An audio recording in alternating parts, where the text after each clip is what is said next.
ویسے یار کوچل یہ جو ہوا ہے کل واقعہ اس کی وجہ کیا ہے, کیوں ہوا ہے؟ ون لائنر بتاؤ ذرا. ون لائنر اس کا یہی ہے کہ یہ ریئیکشن ہے آپ کے ان عزائم کا جن کا آپ اظہار کر چکے ہیں وزیرستان کے بارے میں.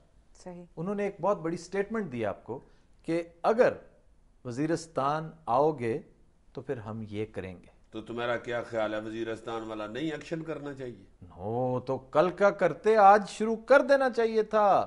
یہ ہم نے حماقت یہ کی کہ ایسے ہی اناؤنس کر دیا تھا, ہم نے قید چھوڑا ہوا تھا, ڈیٹ دے دی ہوئی تھی, لیکن کر نہیں رہے تھے. آپ کو کر گزرنا چاہیے تھا. اور میرے حساب سے اب تک ٹروپ موبلائزیشن شروع ہو چکی ہوگی. سر ویسے اس واقعے کا ہمیں فائدہ ہی ہوا ہے, کوئی نقصان نہیں ہوا؟ ہاں, نقصان ہوتے ہوتے رہ گیا, خدا نہ خواستہ. اللہ کا شکر ہے. اگر وہ اس طرح پینیٹریٹ کر جاتے جس طرح ان کے عزائم تھے, دیکھیں نا انہوں نے یہ تو ہاسٹیجز لے لیے, اگر بہت آگے تک چلے جاتے. ویسے اگر آپ اس بلڈنگ کا پوری اس کی ڈائیگرام دیکھیں نا تو یہ باہر ہی رہے ہیں, یہ مین بلڈنگ کے اندر نہیں جا سکے, باہر ہی لٹریشن کروا کے چلے گئے. ہاں نہیں, باہر لٹریشن نہیں. یہ بھی ایک ویسے بڑی اہم بات ہے, ہم نے کل اس کا تذکرہ کیا تھا کہ یہ جو انہیں ابتدائی کامیابی ملی تھی نا, پہلی چوکی جو انہوں نے سر کی تھی, وہ صرف غلط فہمی. یہ انیشیٹو ہمیشہ وردی کی وجہ سے نکل گئے. حملہ آور کا یہ ایک انیشیٹو ہوتا ہے. ایک تو اس کے پاس سرپرائز, یہ ایک بہت بڑا انیشیٹو ہے.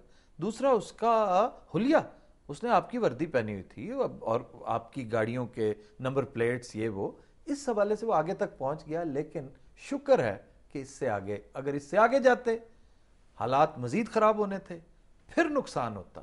گو کہ انٹرنیشنل میڈیا تو آپ کو پورٹرے کر رہا ہے نا, بی بی سی تو لگاتار یہ واویلا کر رہا ہے کہ یہ بڑے شرم کی بات ہے, دیکھیے وہ کہاں تک پہنچ گئے, پاکستان کا نیوکلیئر اسلحہ بھی ہمیں پھر دیکھنا پڑے گا محفوظ ہے کہ نہیں. انہیں یہ بڑی ایک تکلیف ہوتی ہے. یار ویسے یہ بی بی سی بھی بہت پھپے کٹن عورت ہے. یہ ہمیشہ ہم ایک سے زائد مرتبہ یہ خطاب اسے دے چکے ہیں, لیکن وہ اپنا کا سی این این پہ بھی اس سے ملتی جلتی خبریں. لیکن شکر ہے ہمیں پتا ہے کہ حقیقت یہی ہے کہ پاکستان آرمی کو اللہ تعالیٰ نے یہ موقع دیا ہے اپنا لوہا منوانے کا, بالکل, اور قوم کی کروڑوں دعائیں سمیٹنے کا.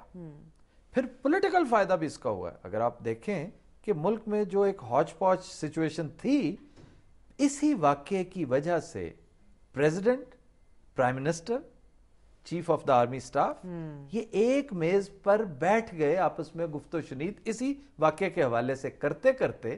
آپ دیکھ لیجئے کہ کیری لوگر بھی زیر بحث آیا, پتہ نا آپ کو, اور اس میں ترامیم کی بات جو ہے شاید بیچ میں رہ جاتی. یہ ایک بہت بڑا پلس پوائنٹ تھا, یہ ایک بونس ہے جو اگین میں سمجھتا ہوں اللہ تعالیٰ کی مہربانی سے اس قوم کو, اس ملک کو اللہ نے عطا کیا ہے کہ ایک سچویشن جو مزید ایگراویٹ ہوتی چلی جاتی. کہتے ہیں نا کہ جب بھی ٹربل آتا ہے, پرابلم آتا ہے, اگر آپ فیس کریں نا اس کو بہادری کے ساتھ, تو اس کے اندر بھی بہتری کی امید کی کرن جو ہے وہ ساتھ ہوتی ہے. یہ ایک فائدہ ہے جو اس حوالے سے اس کا ہوا ہے. یہ بی بی سی کو کیا تکلیف ہے, یہ کیوں بار بار ہمارے گٹوں کو ہی پڑتی ہے؟ انڈیا کو دیکھ کے تو پونچھ لانا شروع کر دیا. ہمیں کیوں یہ پڑتی ہے یار, کیا اس کی وجہ کیا ہے؟ چند روز پہلے میں نے گزارش کی تھی نا کہ ورلڈ میڈیا کے اوپر ایک مخصوص لابی کا بڑا ہولڈ ہے.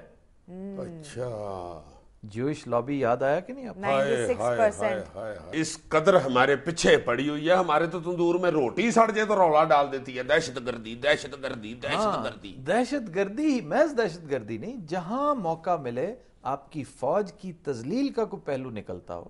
حالانکہ خدا گواہ ہے کہ یہ فوج, جیسا پہلے ہم نے گزارش کی کہ اینٹی ٹیررسٹ جس کی انہیں اشد ضرورت ہے اس وقت, 36 اور ملکوں میں جا کے کام آتی ہے. دنیا بھر میں ٹیررزم کے خلاف اگر کوئی کمبیٹ سولجر ہے جو اتنا ٹرینڈ ہے, اتنا ویل اکوپڈ ہے اور مینٹلی ٹیونڈ ہے, وہ پاکستانی سولجر ہے. بے شک, کوئی شک نہیں. اور یہ کمبخت پھر ہمیں 1994 میں نے پہلے بھی آپ کو مثال دی ہے, صومالیہ میں کس نے بچایا تھا ان کو؟ پاکستانی فورسز نے بچایا تھا. یہ یو این مشنز جتنے بھی ہیں, جہاں جہاں پیس کیپنگ, جہاں جہاں حد سے بڑھ جاتا ہے معاملہ, پاکستانی فوج وہاں جا کر انہیں بچاتی ہے. کوئی پاکستانی پٹواری نہیں جاتے انہیں بچانے کے لیے. نہیں تو تم تو باہر جاتے رہتے ہو, کسی دن یار بی بی سی کے کنوں پہ شتوت کی سوٹیاں تو مارو جا کے, اس کو بتاؤ کہ ہم ہی جاتے ہیں ہر جگہ پہ, نام مرادے ہماری خطے پڑی ہوئی ہو.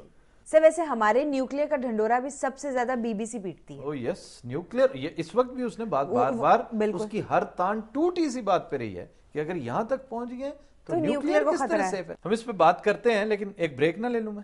لے لو جی بریک لے لو. تم نے جو لنگوٹا کس کے چاہ کے کوب میں چھلانگ لگانی ہے نا لگا لو.